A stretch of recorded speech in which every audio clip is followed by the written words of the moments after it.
Здравствуйте, в эфире информационный выпуск Амшик Шара. Первая победа нашей сборной воодушевила и болельщиков, и самих игроков. Мы начинаем наш выпуск репортажем об этом радостном событии. Трибуны переполнены, эмоции зашкаливают. Болеть за нашу сборную приехали с разных районов и городов Абхазии. Еще задолго до начала матча здесь никто не сомневался, что победу одержат абхазские футболисты. За нашу команду болела даже сборная Западной Армении. В числе болельщиков и президент Рауль Хаджимба. Глава государства пригласил на игру детскую команду по футболу Колдахварской школы-интерната.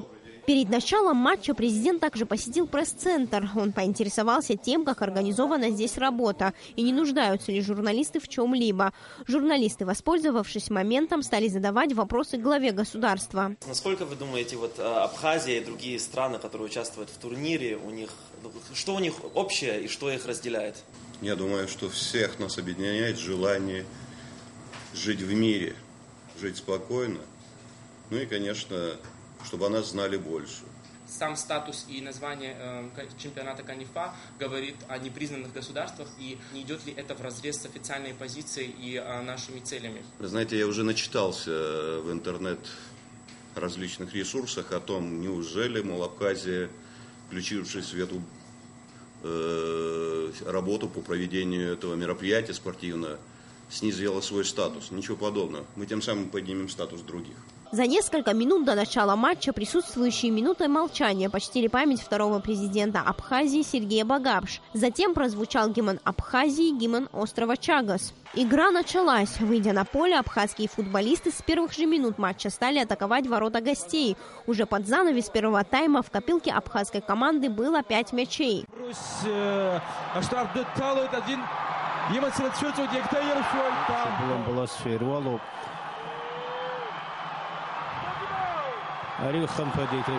Начался второй тайм. Команды поменялись воротами. Но чудо для команды острова Чагас не произошло. Фронт игровых действий сразу же переместился на противоположную сторону. Уже к концу второго тайма наша команда забила последний, 9-й гол, тем самым одержав абсолютную победу в первой своей игре.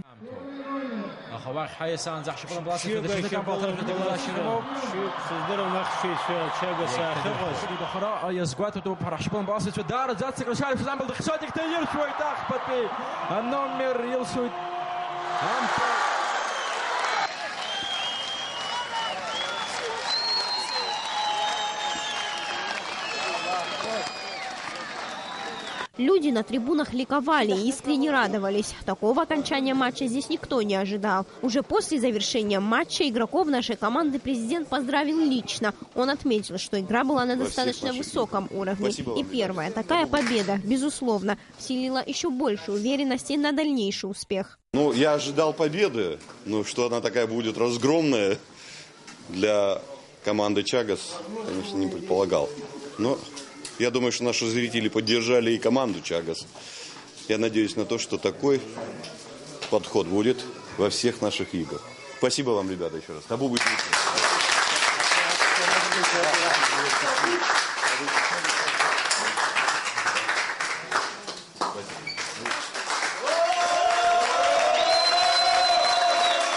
Далее по итогам первой игры состоялась пресс-конференция тренера сборной Абхазии. Беслан Аджинджал ответил на вопросы журналистов. Напомним, что следующая игра нашей сборной состоится завтра. Абхазские футболисты встретятся на поле со сборной Западной Армении. Сарья Смыр, Беслан Джинджолия, Абхазское телевидение. Состоялось очередное заседание комиссии по монументальному искусству. 3 вопроса значились в повестке дня. Презентация проекта «Уи Сухум», компания «Амобайл» совместно с инициативной группой молодежи «Республика идей», старт и финансирование конкурса по 3 памятникам Когоня, Дзидзария и Акиртава, а также вопрос внесения в список объектов историко-культурного наследия работы художника Гамгия в целях их сохранения. Тему продолжит репортаж наших корреспондентов. Заседания начались с вопроса уже презентованного пару недель назад проекта по установке на площади имени Сергея Багапш бренда города Сухум, после которого разгорелись жаркие споры о выборе логотипа и месте его установки. Учитывая все высказывания, а также уже выполненные работы, авторы идеи, инициативная группа молодежи «Республика идей» презентовали членам монументальной комиссии 3 варианта логотипа на выбор. В социальных сетях много говорилось о том, что необходимо, несколько вариантов было предложено, в частности, Ес-Сухум, где С заглавное название нашего города и Ес окончание самой фразы будут играть вместе. Потом сердечко очень многие просили, We love Сухум, мы любим Сухум.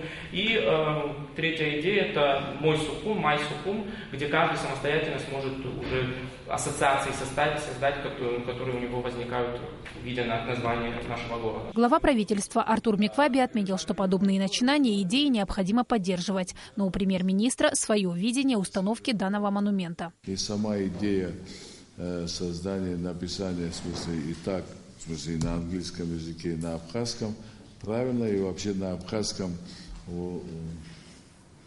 знаю, насколько она приемлема, эта идея. Хотелось бы, чтобы это было написано большими буквами, высоко, и было видно со всех точек города. У членов комиссии тоже возникло немало вопросов к авторам проекта. Министр культуры Эльвира Арсали отметила, что написание на английском языке противоречит нашим законам. Но авторы заверили, что в ближайшее время у них в планах создание скульптуры букв Ахуа. Несмотря на то, что английский язык является главным языком сетевого общения, Ахрабжания согласен с тем, что на родном языке скульптура необходима, так как название города будет звучать по-абхазски. У нас, кроме этого названия города, кстати, не русского, Сухум, есть и другое название города, абхазское, это Ахуа. Неважно для меня лично, на каком языке вы его напишете, какое транслитерация, латиницей вы это сделаете или каким, но чтобы это название Ахуа также присутствовало в этой сетевых, в этом пространстве, когда люди будут фотографироваться, и так далее, и так далее, и так далее. Просто, мне кажется, должно быть там, где тоже присутствует какой-то туристический поток. Строительство такого монумента было согласовано с администрацией города. Главный архитектор Сухума Тамара Лакербай отметила, что изначально было выбрано другое место, но впоследствии остановились именно на этой площади, и объяснила, почему. Выбрали они место, вот, чтобы люди знали, напротив сквера, напротив администрации. В сквере напротив администрации там есть газон. Вот, ну... Я и главный художник города, мы ходили с ними по городу, искали место, но почему-то во время совещания у меня сразу идея появилась вот на площади Багапш, так как это морские ворота в город Сухум, и на фуникулере, вот это вот мне как представилось большими буквами уже на абхазском языке, я не знаю, они осилят, не осилят, но... Мы искали много мест, по всей набережной прошли, в скверах города, ГУМа, вот сейчас, где вот вокзал тоже. Но мы искали, где красивая архитектура, а в сквере там бы зелень только была, как бы не было бы объемно видно, что такое Сухум город. Вот. Многие члены комиссии место установки монумента считают неподходящим, но уже 90% работ завершены, и менять на данном этапе будет сложно. На заседании были высказаны предложения и идеи по установке бренда города и на других языках. Для абхазского варианта предложили фуникулер, для того, чтобы буквы были видны и с окраин города. Остается решить, каким шрифтом – латиницей или все же кириллицей. Несмотря на неоднозначные высказывания, члены комиссии единогласно одобрили проект. На следующем этапе авторы идеи представят макеты со всеми 3 вариантами написания. И лишь потом художники, входящие в комиссию, будут выбирать окончательный вариант. Финансовую часть взяла на себя компания «Амобайл», но, возможно, следующие монументы будут включены в бюджет страны. В ходе заседания комиссии по монументальному искусству рождались новые идеи. Глава правительства предложил установить стелу с названиями нашего города, которые менялись на протяжении 25 веков. Но это уже другой проект. Артур Микваби отметил, что абхазская архитектура должна отличаться и иметь национальный колорит. Далее на заседании также были утверждены суммы гонорара и порядок выплаты по открытому конкурсу по изготовлению памятников Кугоне, Дзидзаре и Акиртава. Таким образом, по решению членов комиссии, проекты должны будут быть представлены до 1 декабря текущего года. Объявить повторный открытый конкурс на лучший проект памятника видному общественному деятелю значит, Дзидзаре. Памятник будет установлен в городе Сухум, улица Аяйра, 108. Значит, затем объявить повторный открытый конкурс на лучший проект памятника поэту Кугоне. И третье, объявить открытый конкурс на лучший проект памятника видному государственному и политическому деятелю Акиртава. Вот 3 памятника. В повестке дня значился и вопрос разработки критериев для включения монументальной живописи в государственный список объектов историко-культурного наследия и проведения экспертизы на предмет художественной и исторической ценности работ художника Валерия Гамгия.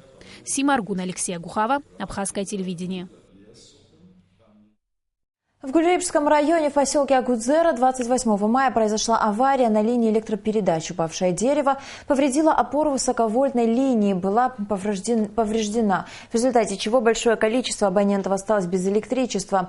На месте аварии оперативно прибыли аварийные группы компании и приступили к ее ликвидации. На место аварии прибыло руководство РУП «Черноморэнерго», гендиректор Аслан Басария, главный инженер Тимур Кация, а также руководители соответствующих служб. По словам представителей «Черноморэнерго», несмотря на то, что повреждение было серьезное, аварийно-ремонтные службы удачно завершили ремонтно-восстановительную работу. 28 числа в Гулерипском районе, в районе поселка Агудзера, в результате падения дерева была повреждена опора высоковольтных линий передач. Авария носила сложный характер. На место в оперативном порядке были вызваны аварийно-ремонтные службы РУП «Черноморэнерго». Также на место аварии прибыл генеральный директор Аслан Басария и главный инженер Тимур Кация. Работы были проведены в максимально кратчайшие сроки. Авария была ликвидирована. 29 мая в 2 избирательных округах города Сухум, номер 21 и 23, состоялись повторные выборы в городское собрание. 3 апреля 2016 года выборы по этим округам были признаны несостоявшимися из-за низкой явки избирателей. Теперь же в повторных выборах по 21 избирательному округу приняли участие около 42% от общего числа избирателей округа, а по 23 округу до 36% избирателей. Из 5 кандидатов, которые баллотировались по 21 округу, наибольшее количество голосов получил Тимур Аршба, участник команды КВН «Нарты» из Абхазии. В округе номер 23, где баллотировались 3 кандидата, больше всех голосов было отдано предпринимателю Саиду Адлиба. И в завершении выпуска о погоде. По сообщению гидрометеослужбы, в Абхазии ожидается переменная облачность, преимущественно без осадков. Температура воздуха ночью 16-14, днем 24-26 градусов. Температура морской воды 19 градусов.